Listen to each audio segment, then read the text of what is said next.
Bonsoir à tous, bienvenue dans Point de Vue. 4 invités pour ce premier rendez-vous de la semaine. Bernard de la Villardière, qu'on est ravi d'accueillir dans cette émission. Vous êtes journaliste, producteur, vous êtes bien sûr le patron d'enquête exclusive sur M6. Vous êtes aussi, on le sait moins, administrateur de l'Institut de Relations internationales et stratégiques, l'IRIS. De Pascal Boniface. Voilà, de Pascal Boniface. Bonsoir Patrick Pelot. Bonsoir. Vous êtes médecin urgentiste, président de l'Association des médecins urgentistes de France. Vous êtes ancien chroniqueur à Charlie Hebdo et votre dernier livre, L'instinct de vie, est paru aux éditions du Cherche Midi. Ouais. Bonsoir Sébastien Potvin. Bonsoir. Vous êtes professeur à l'UPEM, c'est l'Université de Paris-Est, Marne-la-Vallée. Vous êtes aussi expert associé à la Fondation Jean Jaurès. Vous êtes un ancien socialiste, on peut dire les choses comme ça. Exactement. Ex du PS et du cabinet de Thierry Mandon, qui avait la lourde charge de s'efforcer de réformer l'État lors du quinquennat précédent. Ce n'était pas facile. Bonsoir à vous, Georges Kuzmanovic. Bonsoir. Vous êtes secrétaire national du Parti de gauche. Vous êtes aussi porte-parole de Jean-Luc Mélenchon et donc de la France Insoumise, en particulier sur les questions de défense et d'international. Découvrons tout de suite en images le sommaire de cette émission. On va évidemment commencer par entendre vos points de vue suite à l'attentat de la semaine dernière contre le terrorisme islamiste. Que peut-on faire? Un certain nombre de responsables politiques ont fait des propositions. Nous verrons si elles vous agréent ou non. Nous reparlerons aussi du président destitué de Catalogne, Carlos Puigdemont, qui a été arrêté en Allemagne. Il fait l'objet d'un mandat d'arrêt européen lancé par la justice espagnole pour rébellion. Cette arrestation est-elle opportune? Là aussi, vous nous direz ce que vous en pensez. Et puis nous reparlerons de la Turquie. Il y a un mini-sommet aujourd'hui, ça se passe en Bulgarie avec les patrons de l'Europe, de la Commission et du Conseil européen et les responsables turcs. L'Union européenne doit-elle être plus ferme avec la Turquie, notamment à la suite de l'offensive turque contre les Kurdes de Syrie? Nous en parlerons avec nos invités et bien sûr avec vous, chers internautes. On attend vos réactions, hashtag Figaro Live, hashtag Point de Vue. Sur chacun des thèmes de ce soir, vous pourrez vous exprimer et nous donnerons vos appréciations sur les différents sujets, à commencer bien sûr sur ce qui fait l'actualité de ce début de semaine, suite aux attentats. Écoutez cette petite revue de presse des propositions de différents responsables politiques. Que peut-on faire qu'on ne fait pas encore contre le terrorisme islamiste? Je considère qu'il faut être dans un processus de prévention, un principe de précaution, et c'est la raison pour laquelle je réclame depuis des années à ce que les fichiers S étrangers soient immédiatement expulsés de notre territoire. Je pense qu'il fallait maintenir l'état d'urgence et je réclamais ce qu'on le remette en place. Simplement, je ne veux pas dire qu'avec l'état d'urgence, on aurait évité ça. Personne, sérieusement, ne peut le dire. En revanche, nous avions des outils. Des outils, ce sont par exemple les perquisitions administratives. Il faut interner les plus dangereux, comme je le demande inlassablement depuis plus de 3 ans. Et il faut expulser immédiatement ceux qui ne sont pas français. Alors, plusieurs propositions. Je vous propose, parmi celles-ci, de dire si il y a des initiatives que vous approuvez, que vous mettriez en place, si vous étiez au pouvoir. Patrick Pelot. Remettre l'état d'urgence tel qu'il était, avec un certain nombre de prérogatives, notamment les perquisitions telles qu'elles étaient faites, moi je pense que c'est nécessaire. On ne joue pas à armes égales, c'est-à-dire que c'est une véritable guerre qui dit son nom ou qui ne le dit pas pour un certain nombre de personnes. C'est une véritable guerre sordide parce que ça peut toucher n'importe quel endroit du pays maintenant. Cette guerre, je rappelle juste que vous la connaissez intimement, puisque vous avez été l'un des premiers sur place dans les locaux de Charlie Hebdo, c'était le 7 janvier 2015. Et après, dans mon exercice, avec l'attentat du 13 novembre. Mais c'est pour ça que là, en fait, ça ne rigole plus. Je comprends ce qu'a voulu faire le chef de l'État en disant on lève un peu le plan d'urgence, l'état d'urgence tel qu'il avait été mis en place. Mais je pense qu'il servait, et notamment il servait sur un certain nombre de prérogatives. Ça, c'est le premièrement. Donc je suis assez d'accord avec Jacob là-dessus. Deuxièmement, je pense qu'on n'a pas pris la mesure, notamment au niveau politique et technocratique, de ce qu'est l'ampleur du problème et de l'incursion des islamistes en France. Alors attention, c'est pas une paranoïa mal placés, d'accord ? Je pense qu'il y en a qui se sont radicalisés, qui sont organisés.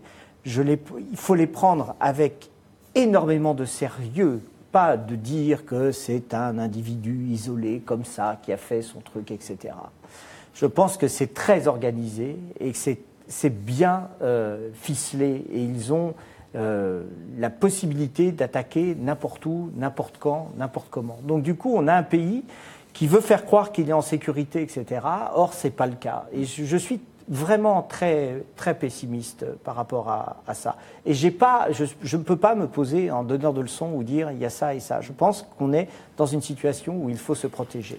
Bernard de la Villardière, le terroriste de Carcassonne et de Trèbes était un fichier S. Certains disent les fichiers S, il faut interner administrativement les plus dangereux.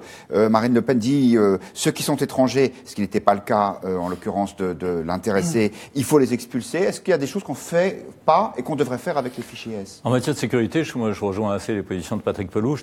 Il faut peut-être revenir à une forme d'état d'urgence pour permettre aux policiers de perquisitionner, d'enquêter plus à fond, etc., sans forcément l'aval d'un juge d'instruction, etc. Quand il y a des suspicions graves à l'égard de réseaux ou d'individus. Les fichiers, il y en a, je crois, près de 20 000 en France, ou plus de 19 000 en tout cas, et donc les surveiller tous, c'est pas possible. Moi, je pense que la vraie guerre, elle se mène en amont. C'est la guerre à la propagande islamiste, salafiste, on l'appellera comme on veut. Et donc, il y a encore des mosquées radicalisées en France, où il y a des imams radicaux qui tiennent des discours de haine, qui tiennent des discours excluants, qui font la promotion de la guerre et du djihad. Il y a un imam à Marseille qui est en passe d'être expulsé et qui est dans les fichiers des services de renseignement depuis plus de 10 ans au moins. Voilà, donc qu'est-ce qu'on fait ? C'est-à-dire, imaginez qu'il y ait en 2015 ou en 2016, il y a eu des attentats aux 250 morts pratiquement depuis cette période commis par un groupe d'extrême droite ou d'extrême gauche. Est-ce qu'on ne ferait pas la guerre à l'idéologie aussi ? Est-ce qu'on ne ferait pas la guerre à l'idéologie ? Faisons la guerre à l'idéologie et aux propagandistes de cette idéologie. Parce que tous les salafistes ne sont pas des terroristes, mais tous les terroristes sont passés par cette idéologie fondamentaliste et ils n'ont pas effectivement péché uniquement sur Internet. Il y a eu des propagandistes autour d'eux, il y a eu des gens qui leur ont montré la voie, qui leur ont monté la tête. Et alors, parmi eux, il y avait des esprits faibles, mais il y a aussi des gens qui sont animés de cette rage, de cette haine, et il faut absolument les désamorcer comme des bombes. Manuel Valls veut interdire les salafistes en France. George Kuzmanovic, ça vous paraît une mesure possible à prendre ? Possible, je ne sais pas, c'est assez compliqué, mais en tout cas, ça veut dire qu'il faudrait commencer à changer nos alliances dans le Golfe, puisque plus d'un de nos hommes politiques ont les mains plus que dans le pot de confiture avec le Qatar et l'Arabie Saoudite, qui sont les financiers et du terrorisme, et des salafistes, et des mosquées radicales, partout dans le monde. Et c'est un problème, on se voile la face sur cette question-là, et on ne mène pas les politiques qui devraient être menées par rapport à cela. Mais nous, on considère que ce qui est nécessaire, c'est de financer le renseignement et accroître le renseignement, parce que c'est la seule manière sérieuse, tout en augmentant les moyens des parquets terroristes. Pour le moment, il n'y a qu'un seul parquet antiterroriste en France. À Paris, il en faudrait plusieurs, car c'est cette manière-là, en amont, dans la discrétion du renseignement et des recherches juridiques et des enquêtes juridiques, que l'on déstabilise les réseaux et qu'on arrête les futurs terroristes. Et malheureusement, la loi de finances, la loi de programmation militaire qui a été proposée est assez faible malgré les promesses, sur le financement de ce renseignement. C'est quelque chose qui est totalement incompréhensible. Alors on a entendu qu'il était proposé de faire un parquet national du contre-terrorisme, comme le parquet national financier. Bon, il faudra voir comment il va fonctionner, mais s'il n'y a pas de moyens, ça sera un souci. Or, pour l'enseignement, pour les gendarmes, pour les policiers, pour les juges, qui ne sont pas assez nombreux, on a un problème de financement. Et encore, ça nous amène à nouveau à ces politiques d'austérité qui font que ces services publics qui nous protègent ne sont pas financés. Et contre l'islam radical, contre le salafisme, est-ce qu'on fait tout ce qu'on peut faire en France pour contrer ces gens, ces imams dont parlait Bernard de la Villardière ? Mais je ne crois pas que l'on fasse tout ce qui est nécessaire contre ces gens-là. En France, on a combattu le catholicisme militant. Il y a eu à une époque la constitution civile du clergé. Oui, Voilà, on pourra rappeler qu'il ne s'est pas rendu coupable des mêmes exactions. Non, bien sûr, mais il y a eu des guerres quand même en France. En son temps. En son temps.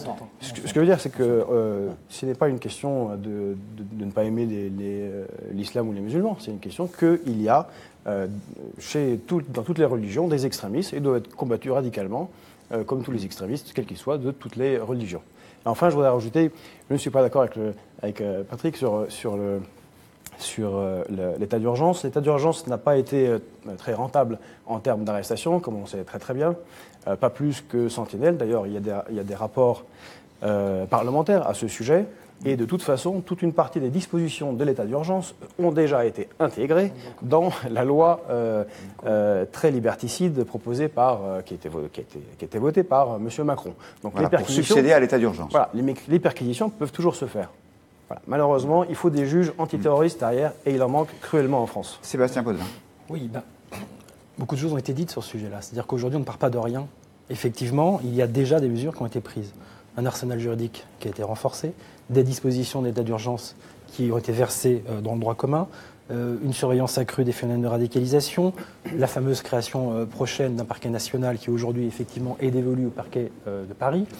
Il y a toutes les semaines un conseil de sécurité qui est organisé avant le Conseil des ministres. Et pourtant, les attentats continuent. Et qu'est-ce que l'on voit aujourd'hui ? Évidemment, c'est une succession de propositions émanant d'un certain nombre de responsables politiques pour aller plus loin. À mon avis, la question, elle est, à mon avis, un peu différente. On revient toujours à cette fameuse stratégie de la mouche. D'accord ? On est dans une guerre asymétrique, donc avec une société extrêmement organisée, mais que l'on peut désorganiser assez facilement. Comment on la désorganise ? Avec ce type d'attentats tel qu'on l'a encore connu très récemment. Et l'objectif, quel est-il ? Il est de diviser la société autour notamment des réponses à apporter, en essayant de faire en sorte que plusieurs pans de la société s'opposent frontalement pour faire avancer l'idée politique qui est bien celle de ceux qui commettent ces attentats. Aujourd'hui, il faut qu'on arrive à tenir nos nerfs, à éviter cette surenchère permanente avec des propositions. On revient sur la déchéance ou pas ? Qui était quand même une décision voulue par l'ancien président de la République pour essayer de rassembler les Français. François Hollande la voulait pour les gens ayant une double nationalité, et finalement, il est revenu dessus. Exactement. Et il a bien vu que la société en son sein n'arrivait pas à trouver une communauté. Surtout l'aile gauche du Parti socialiste, non ? Pas simplement, c'était parce que la droite, elle était assez. On est d'accord, mais quand on regarde, y compris dans la majorité d'Emmanuel Macron aujourd'hui, je suis pas sûr que tout le monde était sur la même position politique. Mais on va pas revenir là-dessus. Donc on voit très bien que la facilité qui serait de dire on va faire quelque chose de très clair, net, très précis, et on va y arriver ainsi, c'est pas la bonne démarche. Je vais juste, en 2 mots, quel est-il possible de faire ? Il y a un gros travail pour essayer de comprendre, effectivement, je dis le mot comprendre, je le lâche, comprendre, et comprendre ce n'est pas accepter, comprendre quels sont les processus, déjà. Ensuite, il y a une question de moyens, évidemment. Plus on aura d'informations, mieux ça sera. Mais dans le cas d'attentats qui sont un terrorisme endogène, c'est un peu plus compliqué parce que, certes, il y a des réseaux, mais les informations ne sont pas forcément faciles à faire remonter. On sait que c'est compliqué. La seule chose à faire, c'est demander à l'ensemble de la classe politique de garder ses nerfs et d'adopter une hauteur de vue qui permette à l'ensemble de la société de ne pas sortir complètement apeuré de ce type de moment-là. Et c'est ainsi qu'on construira quelque chose. Or, aujourd'hui, je ne suis pas certain qu'on soit dans ce sens-là. Je vous livre les... C'est quand même mieux parce que juste après l'attentat de Nice, la classe politique s'était fracturée. Je ne sais pas si vous vous rappelez, elle s'était fracturée. Et là, en effet, je suis complètement d'accord avec vous, il y a besoin d'une union politique. Parce que c'est des faits de guerre. Là où je pense que l'état d'urgence a été utile quand on voit le nombre d'attentats qui ont été évités. Est-ce que la police, la justice avaient les possibilités d'agir sans l'état d'urgence ? À l'époque, la réponse, elle était non. Est-ce qu'ils en ont maintenant la compétence et la possibilité ? Je pense que là, il y a un problème quant aux moyens donnés à la police, au renseignement en effet, et au système militaire. Parce qu'il ne faut pas oublier qu'on a besoin du système militaire fort. Je vous fais part des réactions de nos internautes. Francis qui nous dit comment peut-on naturaliser un délinquant fiché S. Alors en fait, Francis, ce qu'il faut savoir, c'est que le terroriste arrêté et tué plus exactement par le GIGN, il était français, naturalisés français, avant d'avoir été arrêtés et emprisonnés pour des faits de délinquance. Dominique nous dit pourquoi ne pas rétablir la double peine, expulsons tous les délinquants étrangers à vie, comme le fait la Suisse.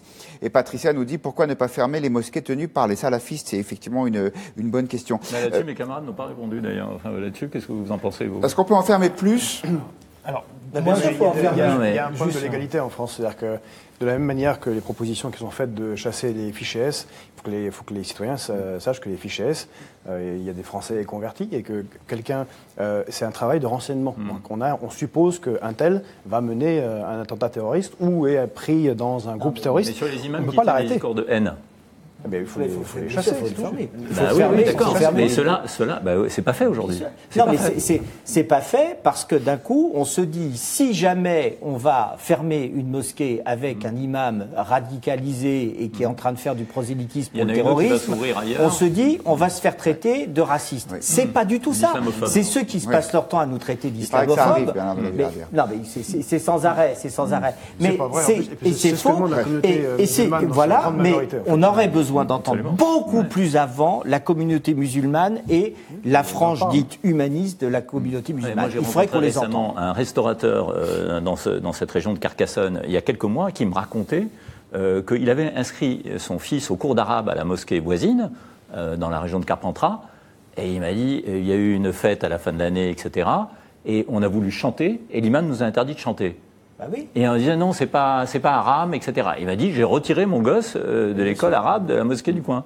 Et ils sont les premiers, ces gens-là sont les premiers à demander à l'État d'exercer son autorité pour empêcher ces prêcheurs de haine. Les écoles coraniques en France. Il faut se poser des questions. On ne les ferme pas. Moi, je voudrais vous livrer une réflexion. On a le sentiment que sur un certain nombre de sujets, le gouvernement n'hésite pas à prendre des décisions qui sont parfois des décisions fortes. On limite à 80 km/h la circulation sur toutes les routes de France secondaires. On expulse des diplomates russes à la suite d'affaires qui concernent la Grande-Bretagne. On crée des nouveaux délits pour les gens qui harcèlent les femmes dans la rue. Et là, il se passe rien. Ben non, il se passe rien. Parce que c'est un gouvernement qui n'a pas de courage. Ils n'ont pas de courage. Mais là, c'est déjà étonnant, ça ne vous aura pas échappé. Déjà, on peut se féliciter que le président de la République ait parlé d'attentat islamiste. Parce que quand vous avez eu l'attentat de Barcelone, il avait du mal à dire les deux mots. Donc déjà, on progresse un petit peu. Le problème qu'il y a là, c'est qu'on a, de fait, ils pensaient, je suis sûr qu'ils s'étaient dit, il n'y aura plus d'attentats. Ils se sont trompés. Et on ne sait pas quand la vague va s'arrêter. Il y a une proposition, c'est ils font pression sur les avoirs de l'Arabie Saoudite, en tout cas des princes d'Arabie Saoudite et du Qatar. Ils ferment le robinet d'Al Jazeera jusqu'à ce qu'ils nous livrent les noms de ceux qu'ils ont financés en France. Et on leur demande poliment au début d'arrêter de financer. Quand il n'y a plus d'argent qui arrive, les choses en général se calment un peu. Oui. Et il y a une chose qui est très importante. Vous pensez qu'il y avait un besoin d'un financement d'Al Jazeera, par exemple, pour le terroriste qui a commis l'attentat de... Non, mais il y a des discours qui circulent sur Al Jazeera qui font partie du problème de ceux qui sont radicalisés. Il y a des prédicateurs qui sont diffusés dans le monde entier, donc en France, par ce canal. Ils sont tout à fait inacceptables. Enfin, il y a une manière de résister, c'est la résilience et la solidarité nationale. Oui. Mercredi prochain, ce sera les obsèques nationales du lieutenant-colonel Beltrame.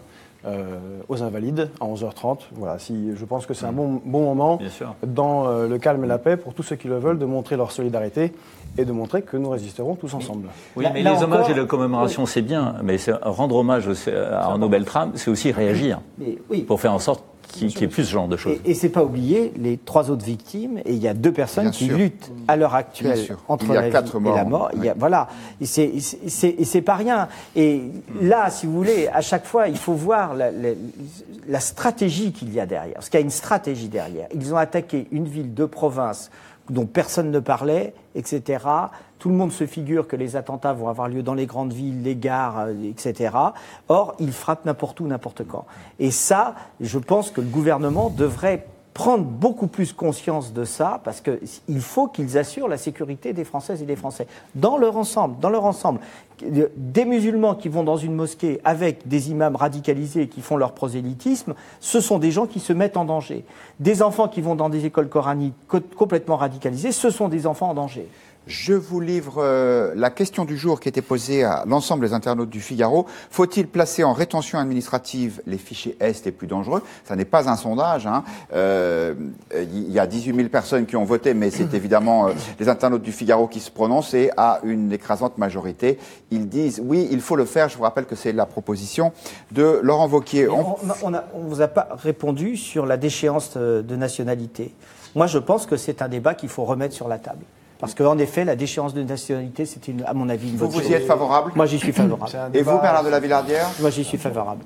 Ouais, c'est assez accessoire par rapport aux mesures qu'il faudrait prendre d'urgence. Oui, on se fait un peu plaisir, mais je ne suis pas sûr que ce soit... Non, je crois que c'est un élément important. Et ça montre une certaine lisibilité par rapport à l'action de l'État. Non, mais vous retirez la nationalité à quelqu'un qui se fait sauter ou qui a déjà commis un attentat, quel est le sens? Et en plus, ça n'a aucun sens avec le droit français. Le droit français, il faut le savoir, ne reconnaît qu'une seule double nationalité. C'est la franco-américaine, en droit.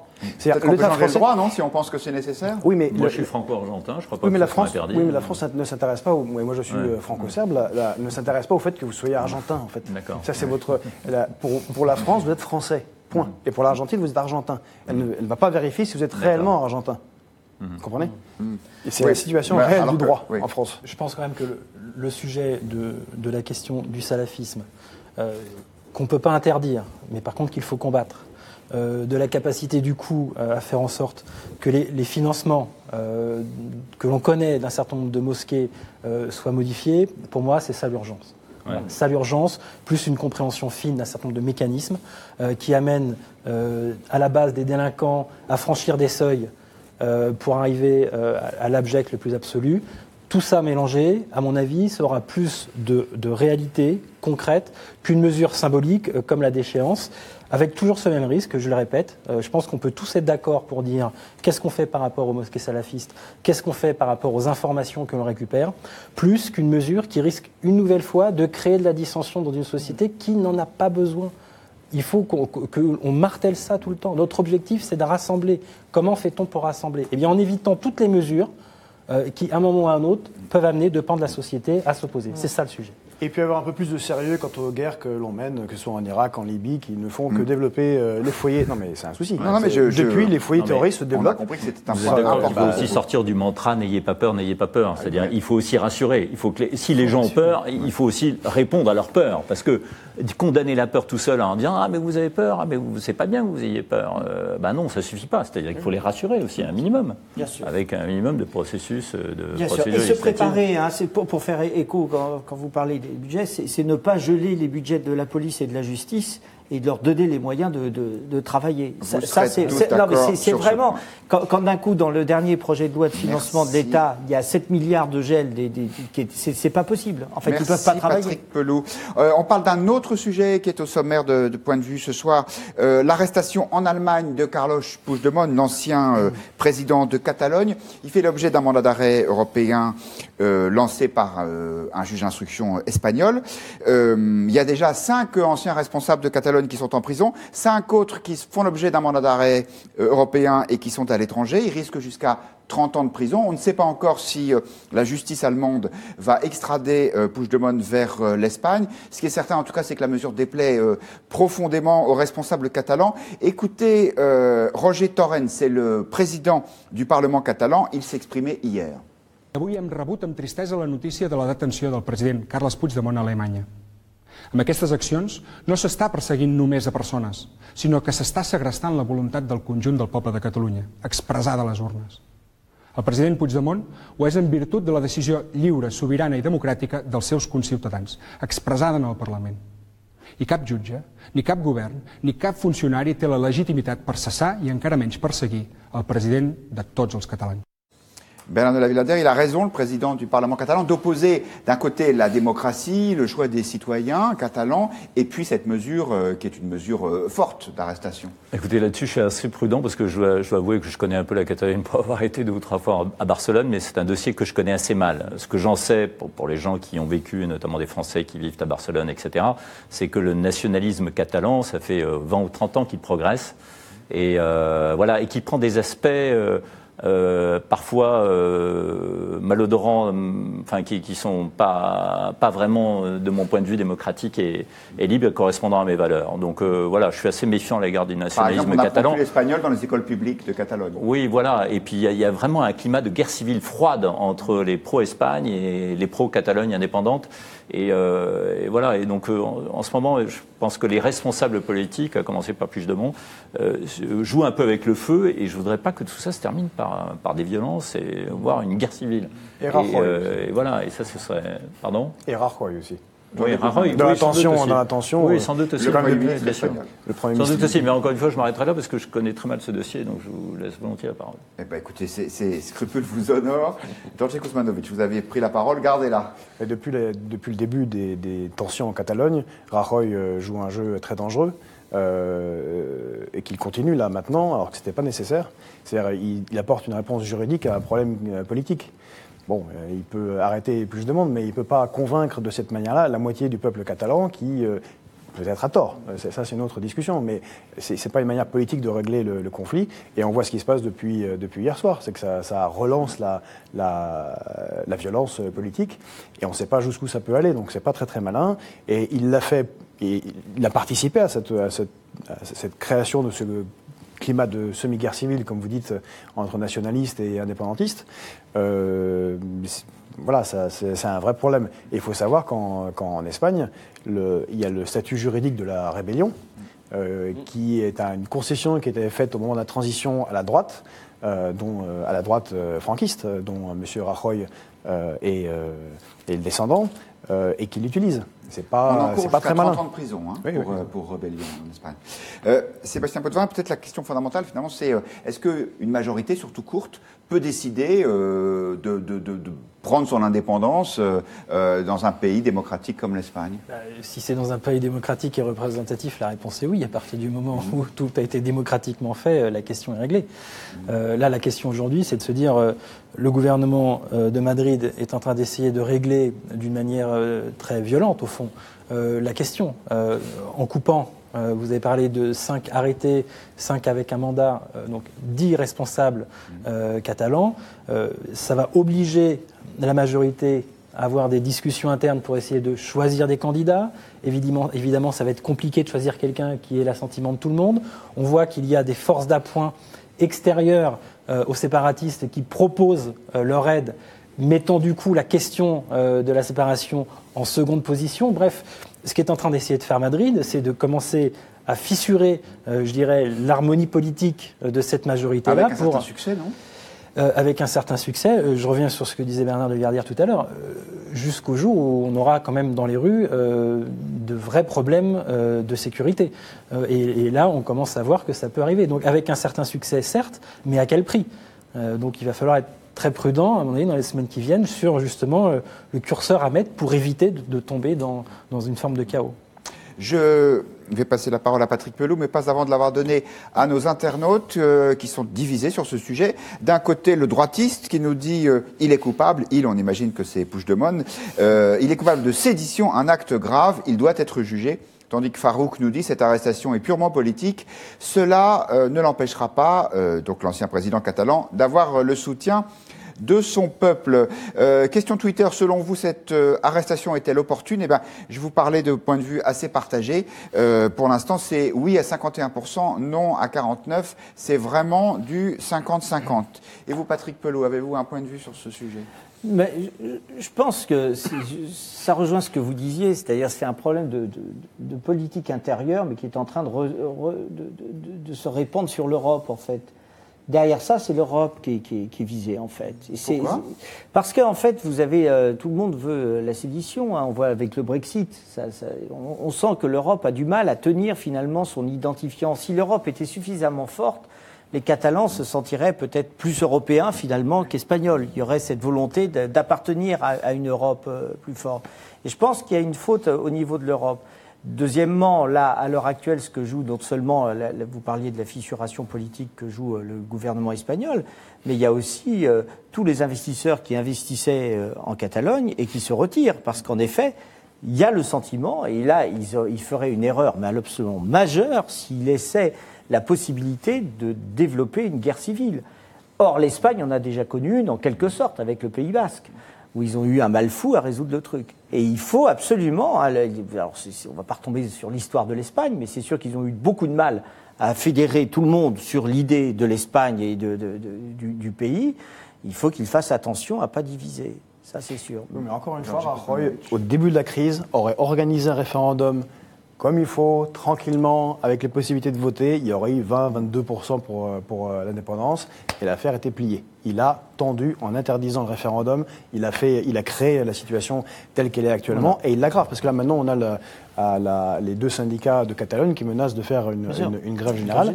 Et par rapport à l'Europe, il faut dire que les indépendantistes catalans, en tout cas ceux de la droite indépendantiste, donc celle de Puigdemont, sont des drôles d'indépendantistes, parce qu'ils veulent se séparer de l'Espagne, mais par contre pour mendier immédiatement d'être attachés à l'Union européenne et donc au dictat de avoir les Bruxelles. subventions. Donc, oui, mais enfin bon, Évidemment. effectivement, ça n'a aucun sens. Ils pourraient aussi bien rester comme ils sont, et puis ce qui était leur objectif initial, c'est de grappiller quelques pourcents en plus d'impôts en moins, et puis voilà. Moi, ce qui m'inquiète aussi, c'est comment on va définir le futur corps électoral de la Catalogne. C'est-à-dire, voilà, est-ce qu'il faudra être de père ou mère né en Catalogne? Est-ce qu'il faudra être né en... Oui, voilà, catalan de souche ou pas? Il ne faut pas qu'ils tombent là-dedans. S'ils tombent là-dedans, ça sera les prémices d'une guerre civile. Et c'est ça qui est terrible. Ils sont en train de mettre tous les éléments. Et en effet, comme vous dites, si à partir du moment où le Premier ministre espagnol passe son temps à lancer de l'essence sur l'incendie, là, ça va être l'explosion. Hein. Ouais. Non, mais ce qui est intéressant, c'est qu'on voit que ces symboles-là et ces thématiques séparatistes, nationalistes, régionalistes, ça passe de la droite à la gauche, quoi, ou de la droite de la gauche à la droite. Enfin, les Girondins et les Jacobins, voilà, la gauche était traditionnellement étatiste, puis elle est devenue régionaliste.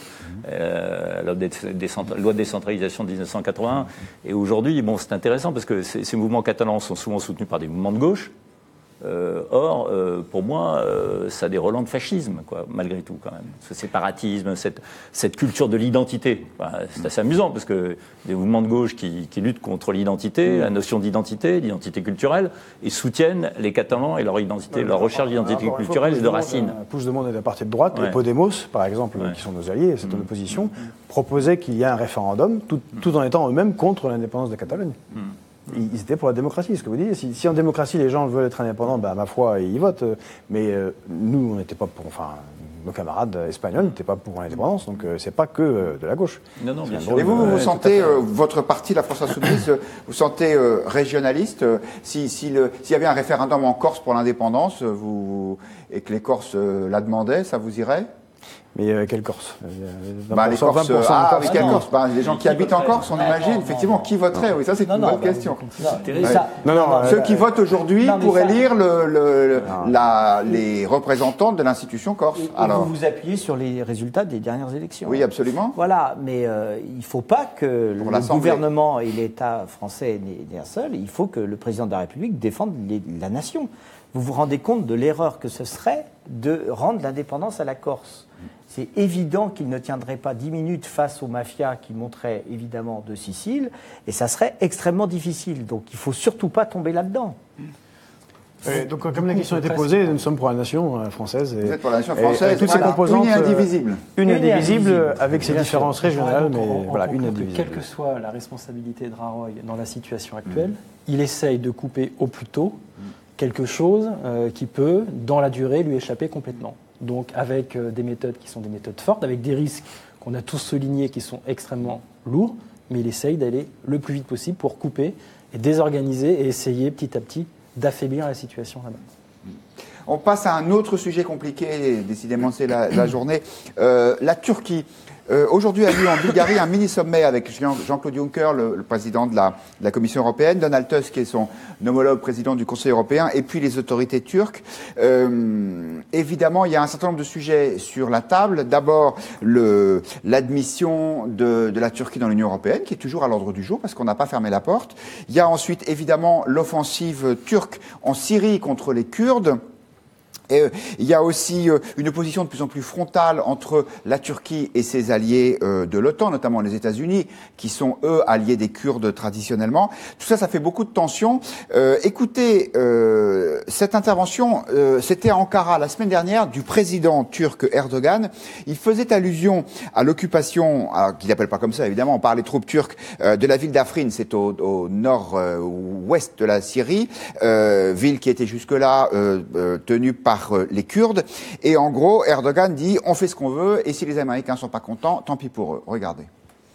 Amerika'dan sözcü açıklama yapıyor.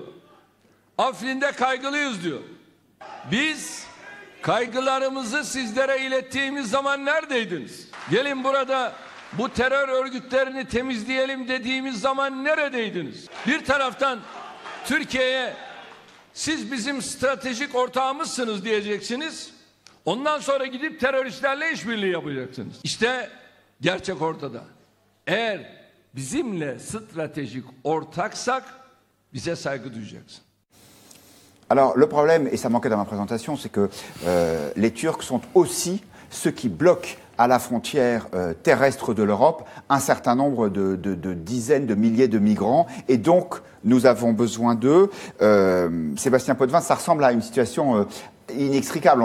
On a envie de critiquer les Turcs parce que ils sont en train de mener une offensive sanglante contre les Kurdes qui étaient nos alliés, contre Daesh. Et en même temps, on ne peut pas se fâcher avec Erdogan. C'est ça, à la question, l'Union européenne doit-elle rompre ? Être plus sévère. Plus sévère. Ferme. Pour moi, je poserais la question, peut-elle être plus sévère et plus ferme ? C'est-à-dire que la Turquie, effectivement, dans la lutte contre le terrorisme et sur la question migratoire, est un point de passage obligé, donc qui oblige l'Union européenne à avoir des égards vis-à-vis de la Turquie. Dans le même temps, on voit ce qui se passe avec les Kurdes.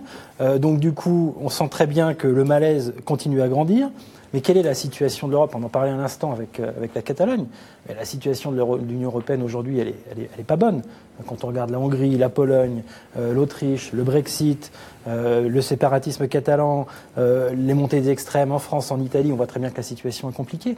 Donc aujourd'hui, l'Union européenne, dans ce grand moment où je dirais les forces mondiales sont en train de se repositionner, n'est pas en mesure d'être très ferme vis-à-vis de la Turquie. Et ça donne cette situation complètement ubuesque, avec du coup, dans les opinions publiques européennes, une montée de l'incompréhension, voire de la défiance, qui est de plus en plus forte.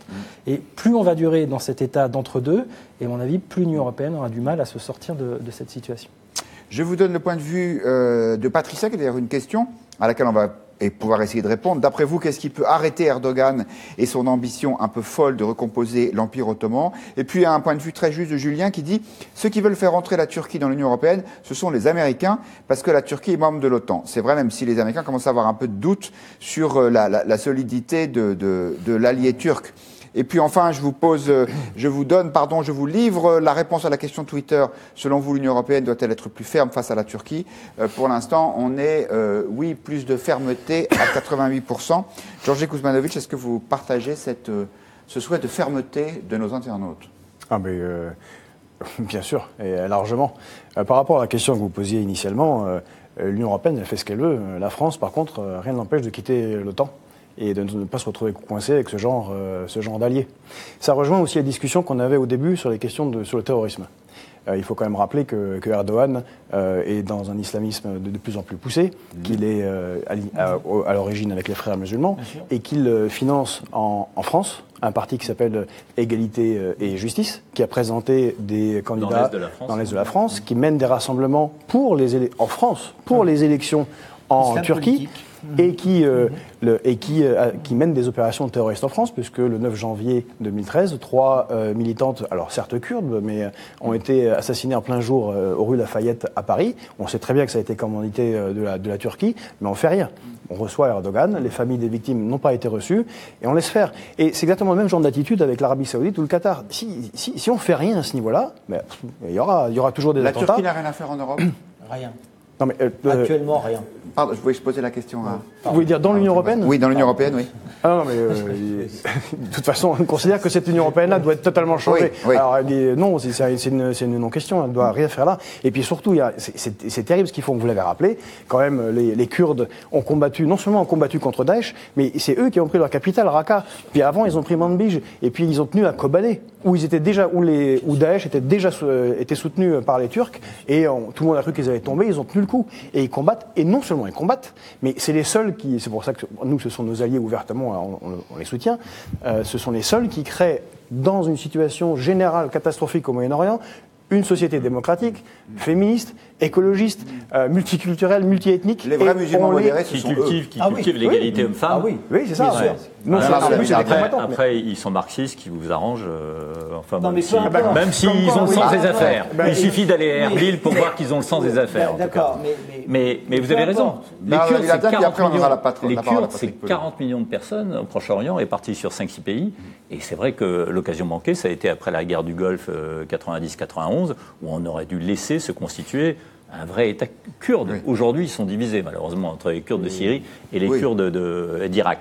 Alors, je voudrais rajouter une anecdote, c'est qu'en 2014, été 2014, j'étais en Syrie, au Rojava, en Syrie kurde, le canton kurde du Rojava, et j'ai rencontré le chef de la sécurité qui m'a montré des passeports saisis sur des corps de djihadistes qui avaient été tués par les forces kurdes, et c'était des passeports, ils étaient tous passés par la Turquie, parce que Erdogan dit « je suis le bouclier » ou là, le barrage contre l'islamisme, etc., et contre les terroristes. En attendant, il les a laissés se passer largement au moment où l'État islamique était en train de se constituer en conquérant notamment Mossoul à l'été 2014. Donc il a joué le double jeu parfait. Oui. Patrick Pelot, on est tous d'accord pour critiquer la Turquie, sauf que on a besoin d'eux pour ne pas avoir encore plus de migrants en Europe. Bon, ça, c'est vous qui le dites. Ça, j'en suis pas sûr du tout. Il laisse passer ce qu'il veut. Non, je crois que Erdogan est un ennemi. En effet, il faut soutenir les Kurdes. Il faut être honnête. Si on a réussi à combattre Daesh, c'est quand même parce que les Kurdes étaient là. Moi, je me souviens, après l'attentat de Charlie Hebdo, les combattantes kurdes étaient venues à Paris. Je les avais rencontrées. L'une d'entre elles a été massacrée par les Kurdes récemment. C'est par les Turcs. Par les Turcs. Et Erdogan, c'est pas quelqu'un de fiable, de toute façon. Donc évidemment, comme il est dans une position stratégique, tout le monde se fait peur en disant on va le garder parce qu'il rend service un peu à l'OTAN, puis il nous évite d'avoir des migrants, ils sont là, ils arrivent. Peut-être même d'ailleurs qu'il vaudrait mieux les prendre à la Turquie pour au moins éviter qu'il les radicalise dans les camps qu'il entretient. Et puis il les provoque. Il les provoque, bien sûr. Il y avait 500 000 réfugiés qui étaient au calme, entre guillemets, vu la situation générale en Syrie, mais soutenus par les YPD kurdes, et maintenant, et le YPG militaire, et maintenant ils sont... On est dans une situation... Pour reprendre sur le problème des réfugiés, on est dans une situation de guerre. Il faut s'adapter à cette guerre, oui. Autant reprendre tous ces réfugiés et se dire que c'est transitoire, de régler le problème de la Syrie, de les faire retourner après chez eux, parce que de toute façon, on sait qu'ils retournent à chaque conflit. De toute façon, quand vous regardez tous les conflits, les migrations qu'il y a eu et les migrants qu'il y a eu, ils sont retournés dans leur pays d'origine. Donc, à mon sens, ça serait moins inquiétant qu'on les garde, nous, en Europe, plutôt que de les confier à Erdogan. Et Erdogan, il faut le déstabiliser. Même si Guillaume nous dit pourquoi ne pas aider la Bulgarie et la Roumanie à protéger leurs frontières, qui sont aussi les nôtres. On en revient à nouveau à la faiblesse de l'Europe. Parce que, je veux dire, très bien sur la question des migrants qui se trouvent en Turquie, qu'on pourrait accueillir, mais qu'est-ce qui s'est passé la première fois ? Combien de migrants en France ? Quelle est la position de l'Italie vis-à-vis des autres pays d'Europe ? Quel est le message que l'Italie envoie par rapport aux autres pays d'Europe ? L'Italie qui fait un travail d'accueil des réfugiés, malgré tout. Exactement, et qui dit on n'en peut plus. Donc ça veut dire qu'il y a un moment ou un autre, il faut que l'Europe prenne une position claire sur cette question-là, ce qu'elle ne fait pas. Et donc, on ne va pas se mentir, la réalité, c'est qu'aujourd'hui, le statu quo, on ne va pas mettre de côté la duplicité d'Erdogan. Je pense qu'on est tous d'accord autour de la table pour dire qu'on est face à un sinistre personnage. N'empêche, vous le soulignez tout à l'heure, sa position géostratégique fait qu'aujourd'hui, il a des cartes en main et que la faiblesse de l'Europe face à lui l'empêche de prendre des bonnes décisions. Donc, il n'y a qu'une seule solution. C'est qu'à un moment, on ne sera pas d'accord là-dessus, mais qu'à un moment ou à un autre, l'Europe essaye de construire quelque chose en commun qui ait un tout petit peu de cohérence. Ce qui n'est pas le cas. C'est même pire, et pour faire suite, si on fait dans les perspectives à moyen long terme, on aura des problèmes avec la Libye, parce que l'Europe a laissé la Libye au milieu du gué de sa réforme démocratique, point barre. Mais quand vous allez avoir au milieu, enfin, ils l'ont laissé sombrer. Et le problème, ça va être avec l'Algérie. Vous verrez qu'avec la mort de Bouteflika, vous allez voir le problème qu'on va avoir. Juste un point de détail qui n'est pas un point de détail. Il y a une confusion entre les migrants et les réfugiés. Il y a des dispositions internationales qui... Non, mais c'est important, puisque les réfugiés sont produits par la guerre. Ils sont censés être accueillis selon les conventions de Genève signées à cet égard. Et ce que fait Erdogan, c'est bloquer des réfugiés qu'il provoque lui-même en faisant plus de guerre. Donc ça n'a aucun sens. Il nous reste quelques minutes, une chacun pour être tout à fait précis, pour votre carte blanche, le sujet d'actualité dont vous avez envie de nous parler aujourd'hui. Georgi Kuzmanovic, je vois que vous venez de regarder votre montre, donc vous allez tenir la minute. Vous avez la parole. Eh bien, c'est la montée de l'extrême droite en Europe et en France, et en particulier les derniers événements qui sont passés cette semaine en France. Donc c'est l'attaque inacceptable à l'université de Montpellier, qui a été menée par des nervis d'extrême droite contre des étudiants qui s'étaient légalement réunis dans un amphithéâtre. C'est l'attaque qui a été menée par le GUD vendredi dernier contre le lycée autogéré de Paris en faisant des saluts hitlériens. Et c'est l'enquête qu'a menée Libération sur le lycée Saint-Cyr, Saint-Cyr-l'École, qui prépare à l'école spéciale militaire de Saint-Cyr, où il y a un petit groupe qui se disent tradis et qui font pression sur les jeunes femmes pour ne pas qu'elles puissent aller jusqu'au bout du concours de Saint-Cyr. Et ces jeunes hommes se baladent avec des croix gammées et des références au Reich allemand, ce qui est très très étonnant pour des futurs officiers qui sont censés défendre la nation. Le minimum, ce serait qu'ils seraient patriotes et qu'ils ne se réfèrent pas au dernier système dictatorial qui nous a envahis. Merci Patrick Pelloux, c'est à vous. Moi, c'est une pensée pour Mireille Knoll, qui a été assassinée il y a 48 heures à Paris, de 11 coups de couteau d'après ce que l'enquête a dit, puis ils ont incendié son domicile. Il y a une grande émotion, notamment au niveau du CRIF, etc., parce que c'était une personne de confession juive, 85 ans, et qui avait échappé au Veldiv, donc c'est tout un symbole. Et il y a une grande inquiétude que moi je ressens pour penser au meurtre de Sarah Halimi qui avait eu lieu il y a l'année dernière. Ça pose un certain nombre de questions. Il ne faudrait pas que ça soit un nouveau crime antisémite. Parce que, effectivement, elle avait fait l'objet de menaces antisémites très précises de la part de membres de son voisinage. Il semblerait d'ailleurs que le caractère antisémite soit retenu par la justice, d'après ce qu'on sait. Oui. Mais encore une fois, ça reste à confirmer. Si ça se confirme, c'est terrifiant. Parce que ça va avec le premier sujet, en fait, qu'on a eu. C'est-à-dire le terrorisme islamiste. Le terrorisme islamiste. Parce que de toute façon, le terrorisme islamiste est antisémite. Sébastien Potvin. Une pensée pour les manifestations anti-armes aux États-Unis, ce qu'on appelle la Shooting Generation, cette génération de jeunes Américains qui commencent à se poser de sérieuses questions sur l'article 2 de la Constitution et qui tentent de lancer, j'allais dire, un mouvement politique. Alors aujourd'hui, on est au balbutiement, on ne sait pas ce que ça va donner. Mais de mon point de vue, c'est quelque chose à regarder avec attention dans les semaines et mois à venir. Parce que là, on parlait de la montée des extrémismes, etc. Mais il y a aussi d'autres formes de mouvements qui se créent un petit peu partout. Et il faut essayer aussi de récupérer ces signaux qui sont de moins en moins faibles et, à mon avis, assez porteurs d'espoir. Vous pensez que l'Amérique est en train de changer ? L'Amérique ne voterait plus Trump aujourd'hui ? Je ne suis pas sûr. Je crois qu'il est rentré en campagne au lendemain de son élection. Il est totalement barré. C'est impossible de savoir. Le corps électoral qui se déplacerait ne voterait-il pas Trump ? On n'en sait rien. Est-ce qu'il y a une majorité d'Américains qui commencent à se trouver en désaccord avec Trump ? C'est autre chose. Parce qu'on sait que Trump soutient justement l'ANRA et le mouvement pro-armes aux États-Unis. Non, mais allez aux États-Unis, il vous raconte bien que c'est les deux côtes, la Est et la Ouest, qui voteraient démocrate, ça c'est sûr et acquis. À l'intérieur, tout le monde vote Trump. Il y en a beaucoup qui sont partisans de ce qu'il fait. C'est pour ça que sur ce moment, maintenant, je pense qu'il faut regarder avec beaucoup d'attention, effectivement, ce qui va se faire, quelles seront les prochaines semaines. Et petit à petit, on verra peut-être se créer quelque chose. Mais là, on est sur un temps qui est beaucoup plus long que 1 ou 2 Parce qu'aujourd'hui, l'économie américaine se porte bien, le chômage a reculé, il est pratiquement inexistant et les Américains lui en sont gré. Enfin voilà, moi il se trouve que je connais pas trop mal l'Amérique profonde notamment et c'est vrai que j'étais frappé par cette Amérique qui vote Trump, quoi. Et c'est pas forcément des rednecks, hein, ce sont aussi des gens instruits, voilà. Et qui vous voulez garder la parole pour une carte blanche? Et il y avait cette faillite narcissique de Make America Great Again, c'est-à-dire ils avaient l'impression qu'ils étaient dans un pays qui n'était pas respecté. Et c'est la même chose qui a fait que les Russes ont voté Poutine.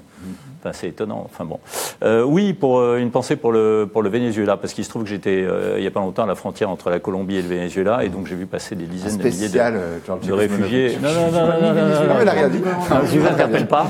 Bon, voilà, c'est un État failli, c'est un régime qui a sombré dans la tyrannie, c'est un régime économique, il y a une crise économique incroyable, et j'ai vu des femmes en larmes qui avaient abandonné leurs enfants, jeunes enfants, dans leur maison au cœur du Venezuela, à des centaines de kilomètres de cette frontière, et qui étaient venues pour demander secours à la Colombie. La Colombie qui a reçu déjà, en moins de 2 ans, 500 000 réfugiés vénézuéliens. Il faut venir en aide à ces réfugiés vénézuéliens, venir en aide aussi à la Colombie qui les reçoit. Alors que le Venezuela, on le rappelle, est l'un des pays les plus riches du monde grâce à ses richesses pétrolières. Pétrolières notamment, oui. Merci beaucoup à tous les 4 points de vue. C'est fini pour ce soir. Vous retrouvez demain Marie-Amélie Lombard. Même heure, même endroit. Très bonne soirée à tous.